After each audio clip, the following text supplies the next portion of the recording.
Hey everybody, welcome back to Gamehead. This week we're hanging out with the voice of your favorite Nintendo characters, Charles Martinet. And besides the Nintendo voices, you've had a storied career of doing a lot of cool things on stage and other voiceovers. And I mean, you were sort of this is kind of a look at all the stuff that you've done. You were in the movie The Game. Yeah, I was Michael Douglas's father jumping off the roof. You're in there in the photo somewhere? Yeah, it's in there. It's in a little tiny person somewhere. I don't know where. You know, it's so funny. This is just pictures at random. Ah, guy, wake up in the morning. Alec Trebek. No, sorry. L'artiste there. And the sky, the scientist. There's one of my favorites here. Making power. Oh, yeah.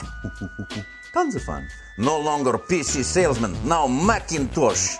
Hey, right on, dude. Yeah. I'm lucky because I have complete celebrity and anonymity. When I go to something like the Comic-Con or E3 or hopefully E4All maybe, everyone there knows me. But as soon as I walk out the door or go down the street, it's like completely... Are you never recognized if you walk into like a Best Buy or something like that? Does anyone ever say it's like, oh, wait? Hi, my name is Corey Barlog. I'm the creative director for God of War Chains of Olympus. So God of War Chains of Olympus for the PSP is basically telling the story of Kratos when he was in service to the gods for the 10 years prior to God of War 1. What we're doing with this is kind of fleshing out what he did during that period of time and how he started to see some of the deception of the gods, He still trusts them, but, their duality is starting to come into play.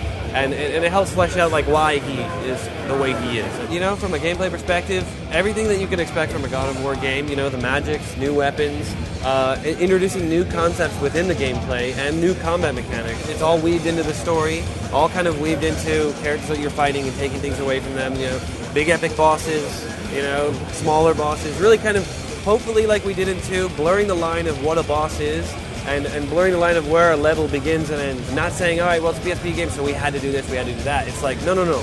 We're making it just like we would make any other game. Be sure to check out God of War Chains of Olympus for the PSP sometime in 2007.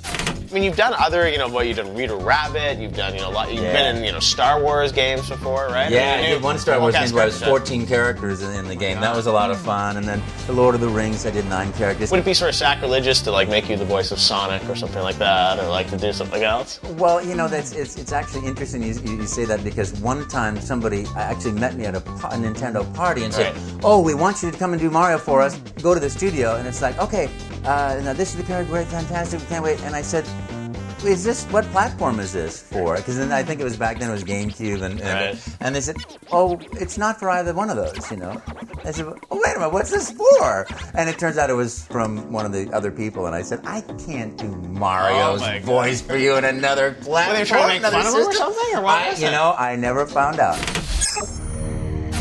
He's the lovable lounge lizard who taught the birds and the bees to a generation of underage gamers. Although we never actually saw that much TNA, Leisure Suit Larry's NC-17 approach to getting laid introduced comedic sexapades to the gaming world, and it has not recovered since.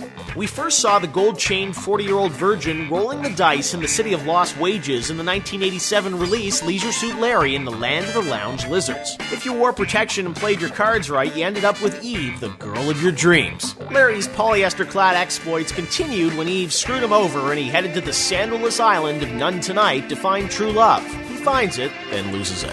Throughout the 90s, Larry begins an on-again, off-again relationship with passionate Patty, gets amnesia, and even becomes a mentor in his nephew's co-ed adventure, Magna Cum Laude. Larry appears to have hung up his gold chain for now, but you can play a mobile port of Love for Sale this fall. Here's to you, Leisure Suit Larry, our Gamehead Icon of the Week. Coming up next on Gamehead, Charles reveals how he's the man behind Mario's curtain. We review the Wii-sawing Scarface The World Is Yours, and still to come, GameTrailers picks a virtual fight between Konami and Capcom.